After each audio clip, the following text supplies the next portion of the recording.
It should be without arms.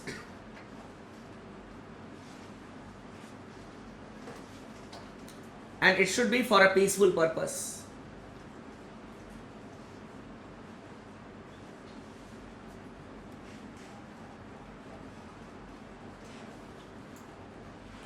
It should be for a peaceful purpose.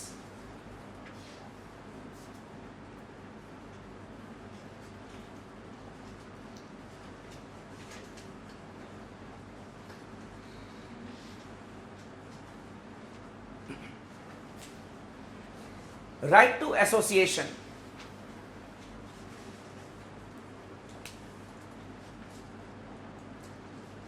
Right to association will mean right to form an association, and the right to form a trade union emanates from this right.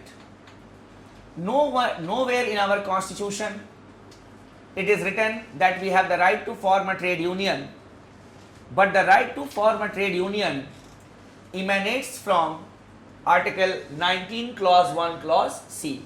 Such type of questions may be asked in your prelims test, that right to freedom of or right to freedom to form a trade union emanates from which of the fundamental rights? The answer will be Article 19 clause 1 clause C. Apart from it, the Supreme Court has held that right to association will also mean right to join or not to join an association. Right to join or not to join an association. You should not be compelled to join a particular association.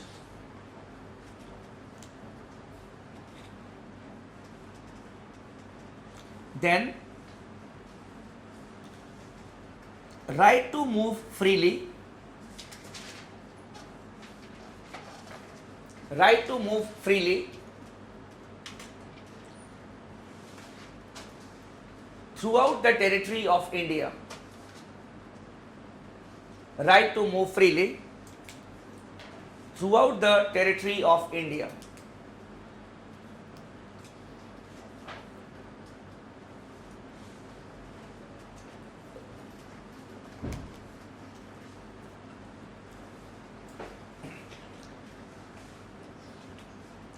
A natural corollary of right to move freely throughout the territory of India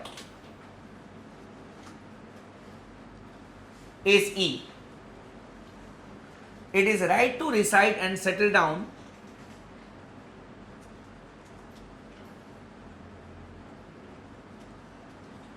right to reside and settle down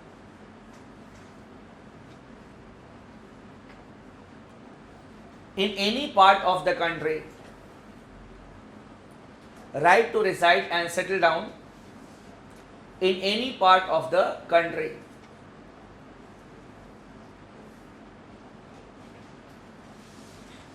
These are natural corollaries, these two articles.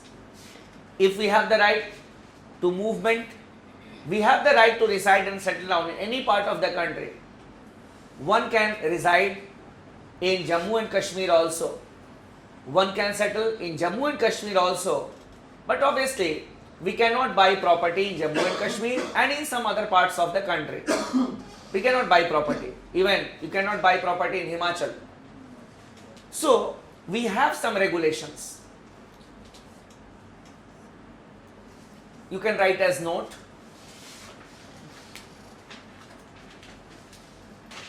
Article 19 clause 1, subclause D and subclause E. Subclause D and subclause E are natural corollaries of each other.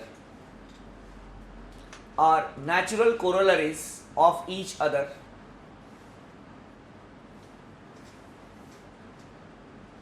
Of each other. These rights can be restricted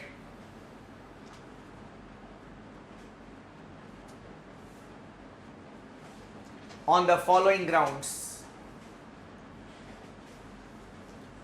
These rights can be restricted on following grounds.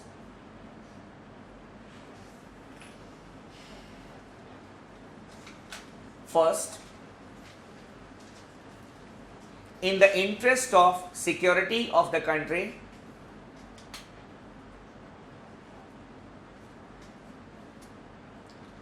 in the interest of the security of the country.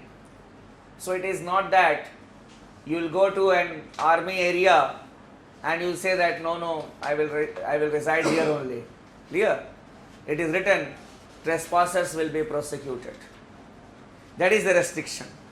You cannot go and move freely in the border areas. No, I have the right to go. Your constitution says. People of India love to show the rule book. It is written here. But they don't want to see the exceptions which are there. But these are certain exceptions which are there. Secondly,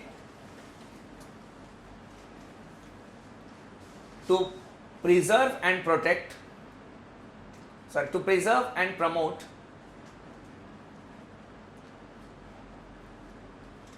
the interest and culture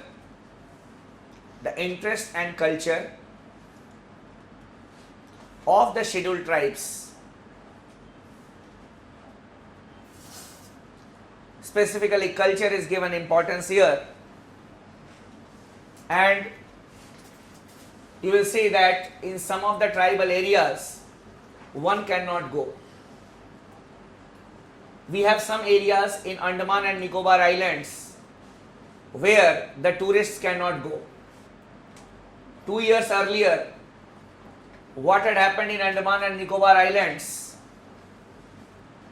that some tourists had gone there and they had videographed the Zarawat tribes. The members of the Zarawat tribes, they live like the early man,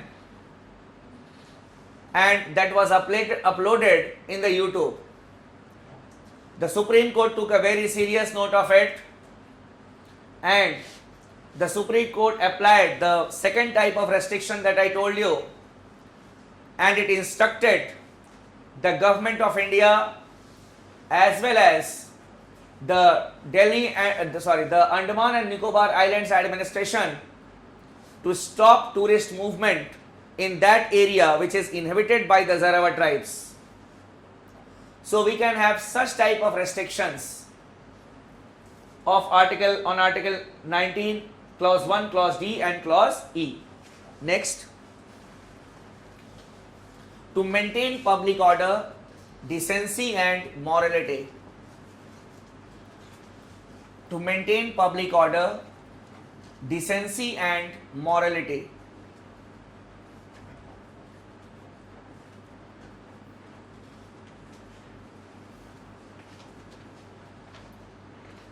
After 9 o'clock or 10 o'clock or after a reasonable time, as the district administration may feel or the state can feel, the entry in certain places is prohibited.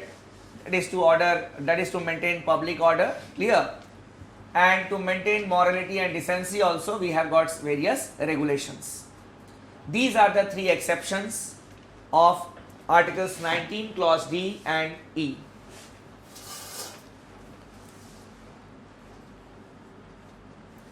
Then G, it is right to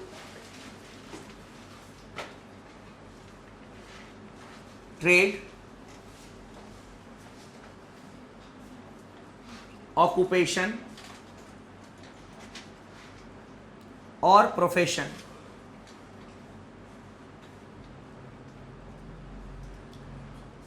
Right to trade, occupation or profession.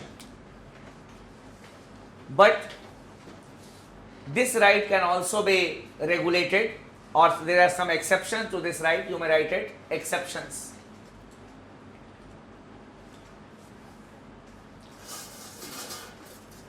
The state can regulate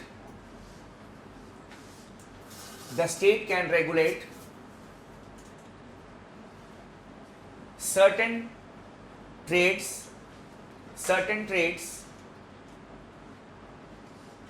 or occupations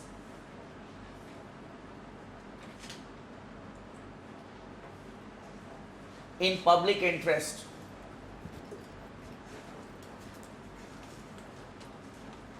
Like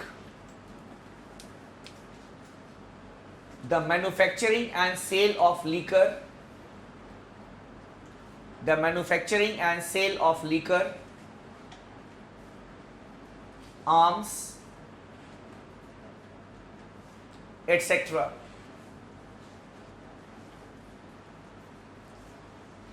You people may have seen big advertisements coming in the newspapers in the month of June or July that those who want to sell crackers during Diwali, they should apply for temporary licenses of 15 days.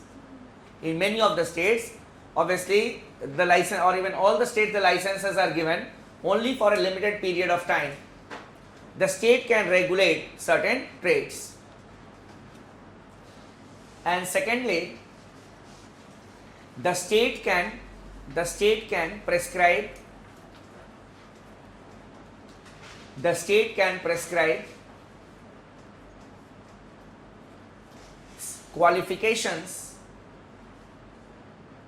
qualifications for certain professions.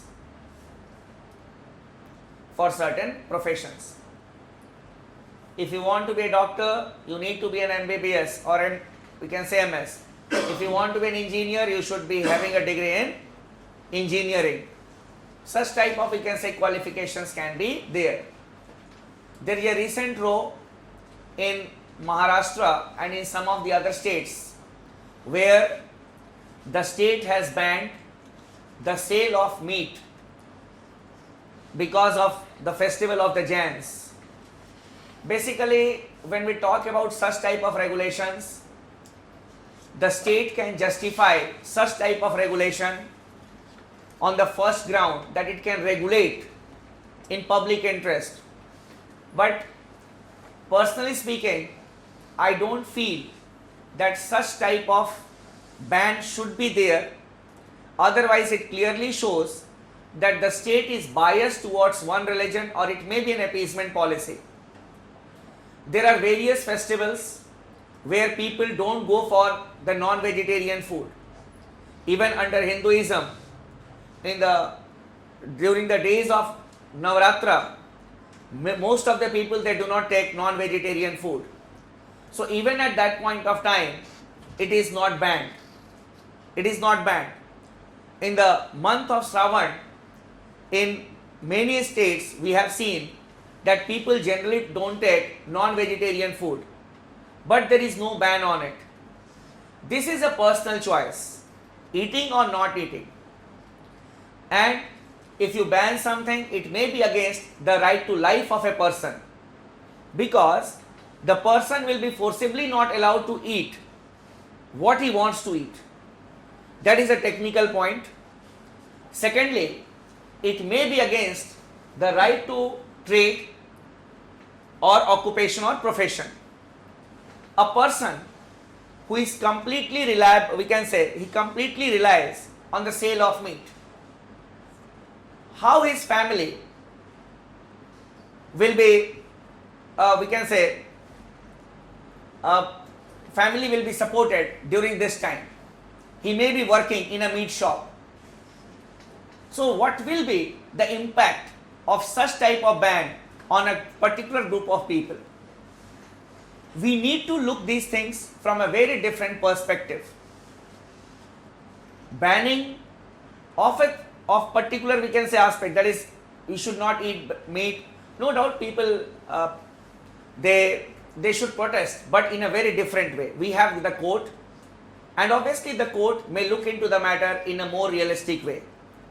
We should not come to the streets, and we should not start the selling of meat there before a religious place. That is also not justified. That is also a political gimmick. So that should be avoided. Clear.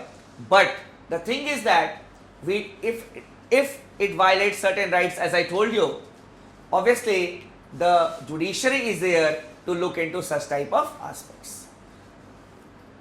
These were certain things that we needed to discuss under Article 19 Clause 1. Here Clause F was there in the original Article 19 Clause 1, that is right to freedom to acquire property, but it has been repealed by the 44th Amendment Act 1978. You can write as note, the original article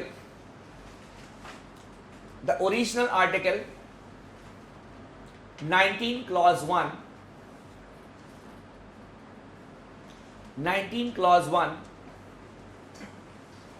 had 7 democratic freedoms.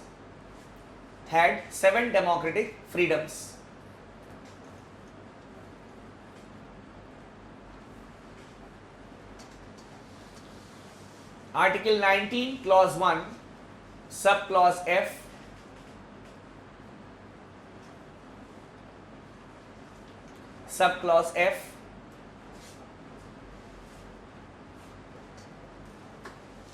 that is right to property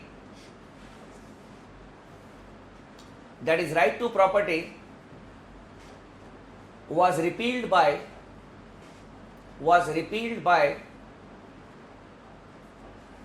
the 44th Amendment Act 1978. The 44th Amendment Act 1978.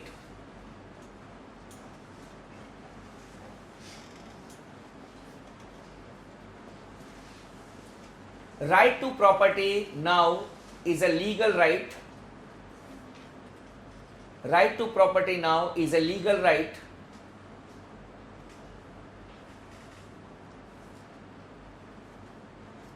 under Article 300A.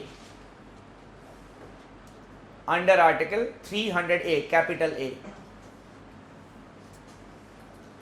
So this is the status.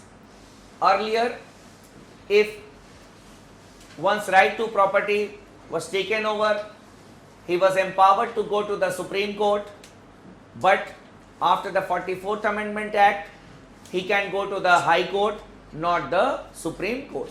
This is the basic difference.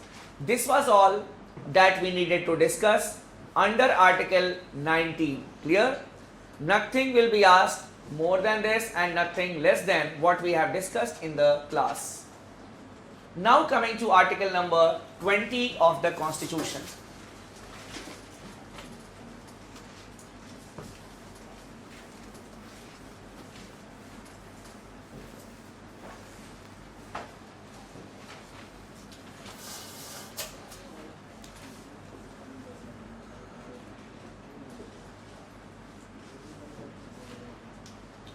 Article 20 of the Constitution.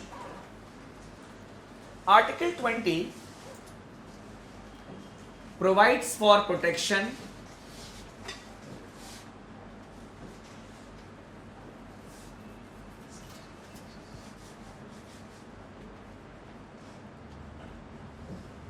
in case of conviction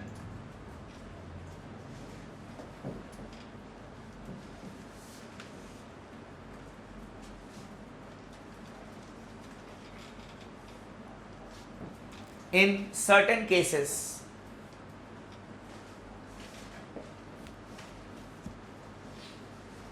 Provides for protection in case of conviction in certain cases. 3 protections have been given.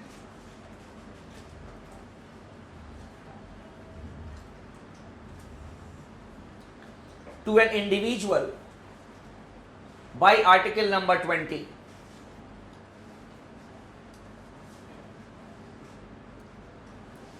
First,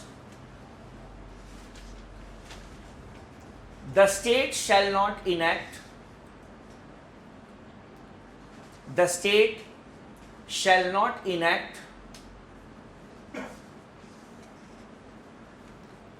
ex post facto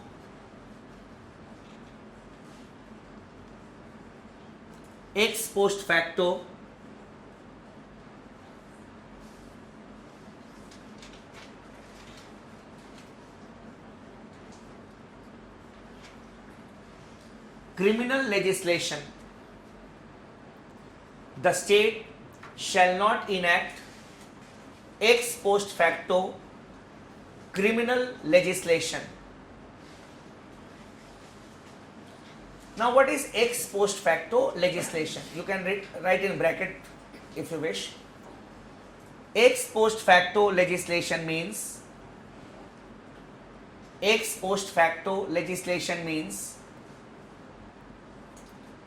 making a law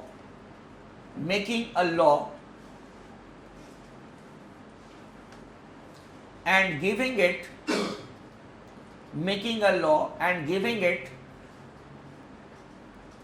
a retrospective effect,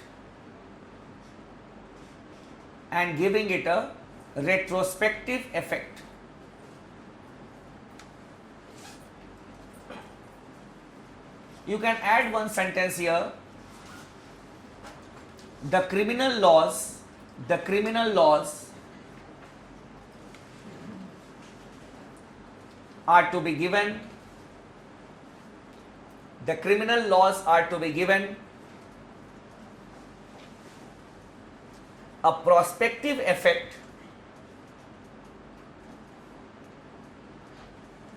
and not a retrospective effect.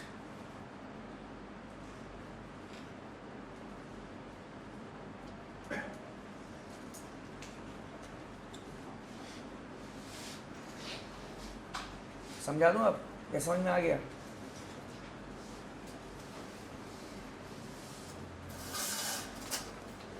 Suppose a crime has taken place on 20th of July 2015 and the crime is murder.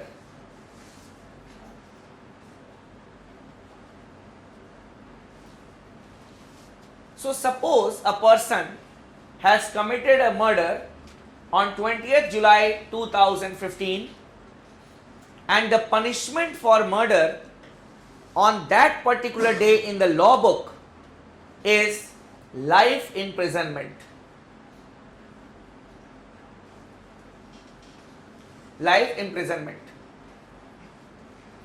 This person will be given life imprisonment.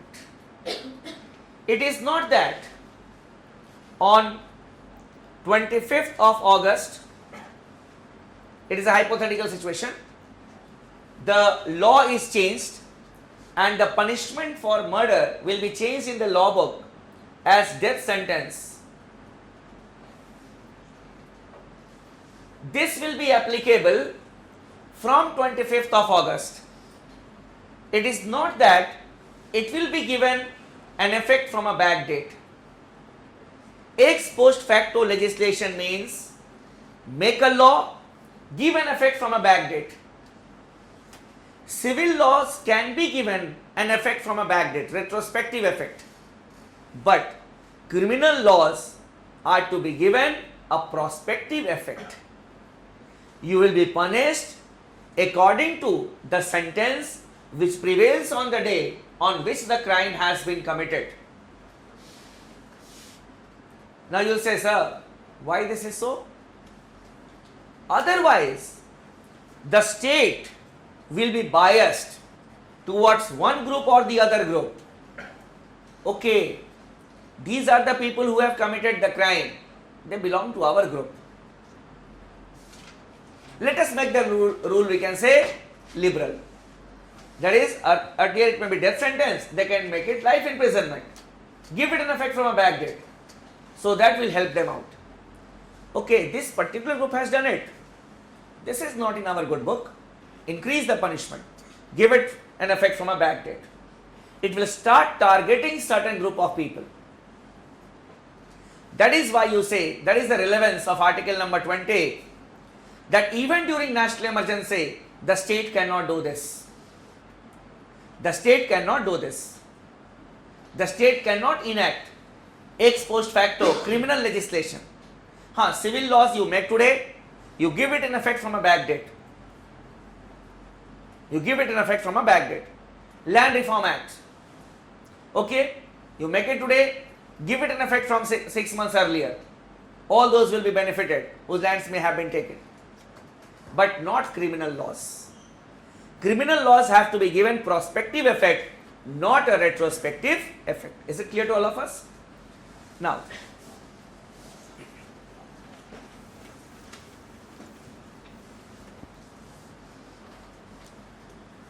secondly, the state shall not practice double jeopardy. The state shall not practice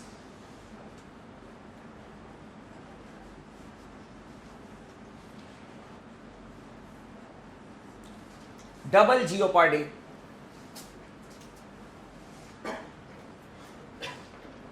Double jeopardy is punishing an individual twice for the same crime.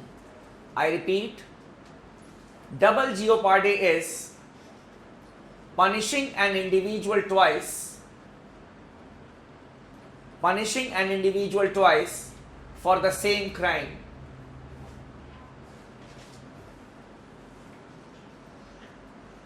For one crime, only one punishment. And thirdly, the state shall not compel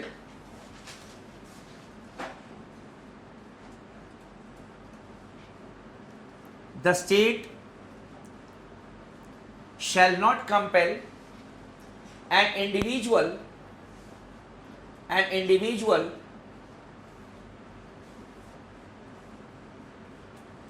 to provide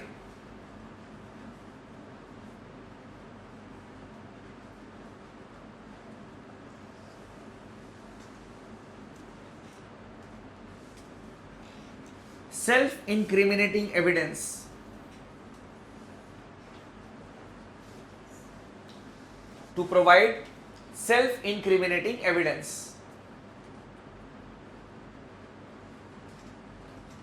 You may have heard about the police using third degree. Now, why third degree is given? Third degree means chopping of fingers, pulling of nails, giving electric shocks. Why? Because it is an attempt to force the person to give a statement against himself or herself, and using that statement in a court of law to get that person punished. That is why the third degree is given. That is known as self-incriminating evidence. No compulsion to provide self-incriminating evidence. In a layman's term, if you talk about Article 20, Clause 3, it means that no individual can be compelled to give a statement against himself so that that statement can be used in the court of law. That is the summary of 20 Clause 3. You cannot be compelled to give an evidence against yourself. If you have given a statement against the police official under duress, he may have threatened you or he may have beaten you, and if before the magistrate you say that, sir, because of these reasons I had given this a statement, but this is not the correct statement, then the statement that you will give before the court will be valid. But here we have got a ruling of the Supreme Court. Many a times the executive adheres to, or the police adheres to, narco analysis or brain mapping. The Supreme Court clearly said that the statement that will be given because of narco analysis or brain mapping will not be accepted as an evidence. The police can adhere to such type of practices with the prior consent of the accused or the court, and can use that statement in gathering evidence, and those evidences can be produced in the court, not the statement. The statement will not be considered. Why? Because during narco analysis or brain mapping, the person is drugged. He is not fully conscious. He says, after drug, he says, I had gone there,